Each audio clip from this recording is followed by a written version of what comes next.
Hello, students. Mr. Torres back again. This time we are talking about journalistic questions, understanding and analyzing the narrative situation of the poem. Okay, so we're going to start off by reading the couple of paragraphs here at the top. It says, one very important rule of poetry is to never assume that the speaker is the poet, okay? So never assume that the person who wrote this piece is the person who is speaking in the poem. So the author does not always equal the narrator of the poem, okay? The narrative voice in a sonnet will always be referred to then as the speaker. Okay, so in class you will hear me say the speaker, not Shakespeare, Wyatt, or Spenser. Okay, so the person who is in this poem speaking, this I person, we will not call them Sir Thomas Wyatt. We will call them the speaker. Through centuries, Shakespeare's sonnets have transcended the identity of the bard. The bard is Shakespeare himself, the greatest, and have adopted universal applications, meaning the person speaking in that poem can be anybody, can be any of us. In what we read, we will find that we have often, as people today, we have often dealt with the same things that the speaker may be dealing with in their poem. For example, the speaker of Shakespeare's Sonnet 29 could be a Renaissance gentleman lamenting his station in life. Well, who of us have never lamented or felt bad about where we are in life? However, when I read I Know Why the Caged Bird Sings, Maya Angelou's autobiography, I re-examined this poem, Maya's favorite, from the point of view of a young African-American girl dealing with racism in the Jim Crow South, okay? So Sonnet 29 by William Shakespeare could be about a person living in the time of the Renaissance, or it could be about a woman living in the Jim Crow South during the early 1900s, but treasuring the companionship of her brother. Some poems, admittedly, are intimately tied to a poet's life. So even though the author does not always equal the narrator, some poems will have ties and connections to the person's life, okay? So even though the speaker in this poem is not Sir Thomas Wyatt, we will see later that the situations discussed here are closely connected to Sir Thomas Wyatt's life. The works of John Keats are like this. He reflects on his mortality as a result of a serious illness. Elizabeth Barrett Browning, too, is famous for her sonnets from the Portuguese, a sonnet sequence full of love poems from her husband, Robert. However, students will still need to refer to the narrative voice as the speaker and not John Keats or Elizabeth Browning. Okay, so when we talk about the journalistic questions, you will hear me say journalistic questions. You will hear me say the 5 W's: who, what, when, where, and why. To get to this point, you'll notice we're on page 4 right now, but we actually went a little bit out of order. We went, yesterday, we went to page 9, and we paraphrased this poem. And for me, the most bang for your buck that you can get when analyzing a poem, especially one written in a time far before you were born, is paraphrasing the poem. Once we have translated these words into words that are easily digestible for us and easily understandable, then we can begin to make meaning out of the story of the poem. What is happening, okay? So we're going to refer back to this paraphrase briefly, just so that we can review kind of what's happening in this story. So we're looking at the paraphrase here. So it says, whoever wants to hunt, I know where to find a female deer. But as for me, sadly, I hunt no more. The useless task of this hunt has made me tired and hurt. Of the hunters, I am the last person who can catch this deer. Of all the hunters, I'm the last one who can catch this deer. But still, I will not let my tired mind forget this deer. But as she runs away, I chase her, falling. Therefore, I have given up the hunt, because catching this deer is an impossible task. Whoever wants to hunt this deer, I will put you out of doubt and myself. They will hunt for no reason. So whoever wants to catch this deer, whoever wants to chase this deer, let me tell you, you and me will not catch this deer. We cannot have this deer. Because engraved in diamonds, put plainly in letters, the deer wears a necklace that says, do not touch me. So the deer wears a diamond necklace that says, do not touch me, because I belong to the king and am wild, though I seem tame. All right, so this is what this poem is about. This poem about hunting is about chasing this deer that the speaker of this poem cannot have. And the speaker cannot have this deer because it doesn't belong to him. It belongs to the king. So let's go ahead and look back at page 4. And let's look at these journalistic questions. The who, what, when, where, why. And when we look at these journalistic questions, for who, I don't want to say Sir Thomas Wyatt again, right? Because we know that the speaker and the author are not always the same person. So I have to think about, during this time period, who would be hunting, okay? Who has the ability to hunt? So during this time period, I'm thinking of possibly a person of wealth. So possibly a wealthy, maybe a noble, someone who has status, okay? Or a person who hunts for sport.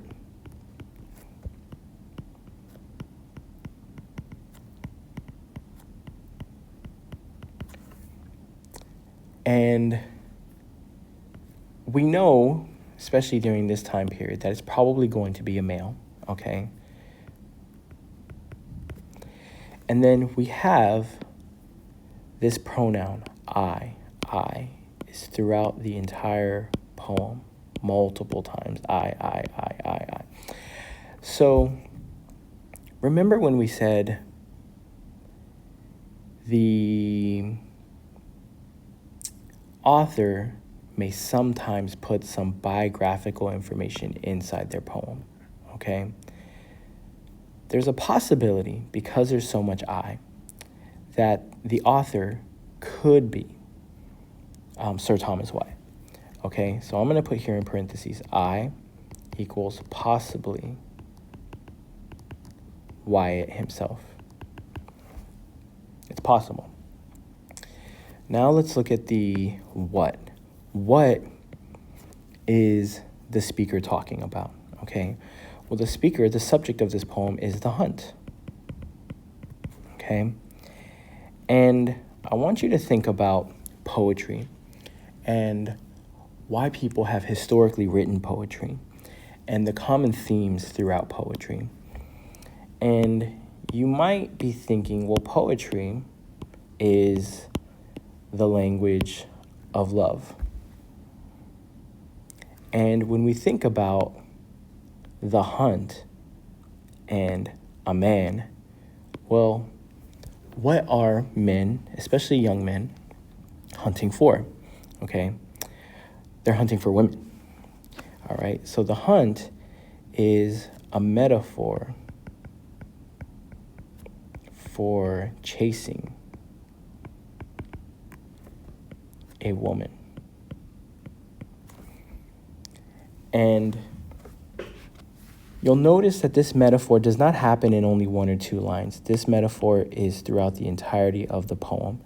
And so when it's a metaphor that encompasses the entirety of a poem or a large part of a poem, we call this an extended metaphor.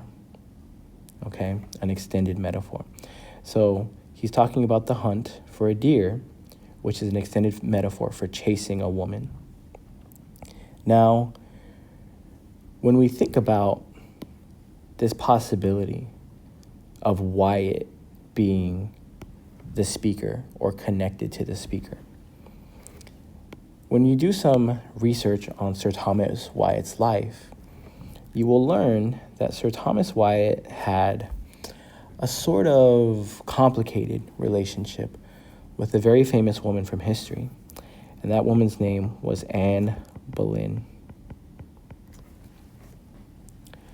So this woman that Sir Thomas Wyatt might not be able to catch is possibly this woman named Anne Boleyn. Now, when would this be happening? When we look at the contents of the poem, just the contents of the poem, we don't want to look at the dates, okay? Well, not strictly at the dates, because theoretically, somebody in 1500 could be writing about something happening in the year 2026. They could be making predictions about what's going to happen this year. So we don't want to look strictly at the dates. We first want to look at, is there anything in the poem itself, in any of the contents of this poem, that gives us a time period, maybe a season, anything like that, all right? And there's time period, not necessarily, but season. I mean, there's hunting seasons now, but my knowledge of hunting seasons are based in the United States. So I don't know about hunting seasons where Sir Thomas Wyatt lived. So that's not really a viable option. So there's no indication of time period actually here, other than the language that they speak. But again, many of us are not, linguistically knowledgeable in that. So we can't really rely on that. So now, when we've kind of looked at, is there anything in here that indicates time? Well, there's not. But if I'm thinking the eye is possibly Thomas Wyatt, the person that he's hunting is possibly Anne Boleyn, and we're looking during the time of his life, if you do a little bit of research into the history, you might see that Sir Thomas Wyatt and Anne Boleyn, they lived during the time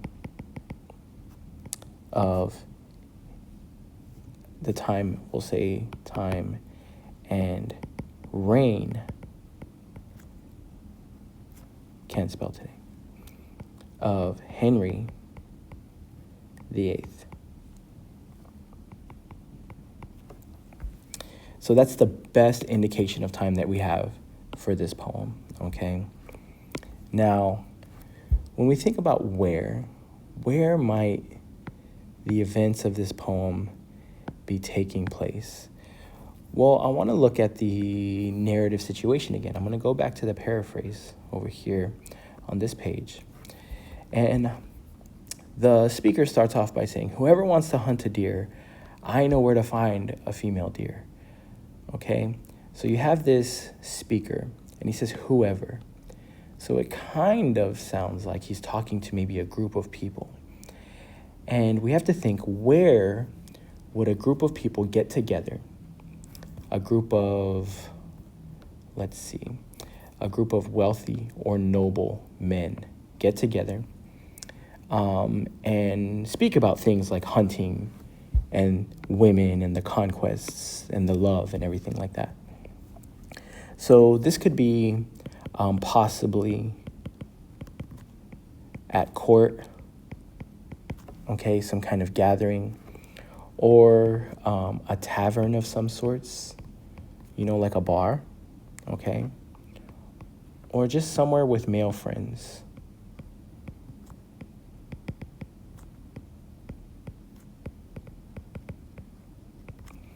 So we have this speaker who's, you can imagine he's kind of laying back and, he's had a few, one too many beverages, and he says, whoever wants to go hunting, I know where to find a deer, but trust me, this deer cannot be had. You cannot catch this deer.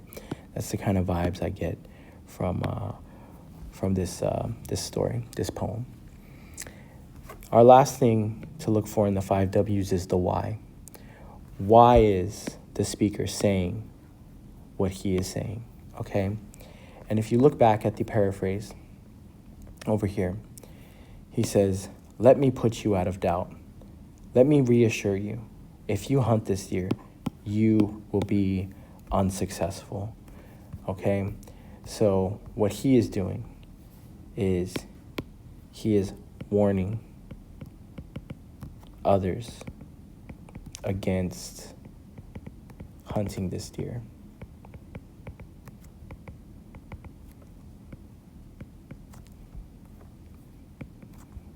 The deer cannot be had. The deer belongs to somebody very powerful. The deer belongs to Caesar. Let me warn you, this deer belongs to the king and you cannot have it. There would be consequences. So the deer cannot be had.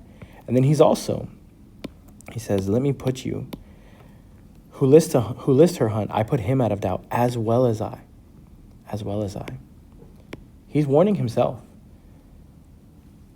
Okay, so he's letting go of this idea of having this woman.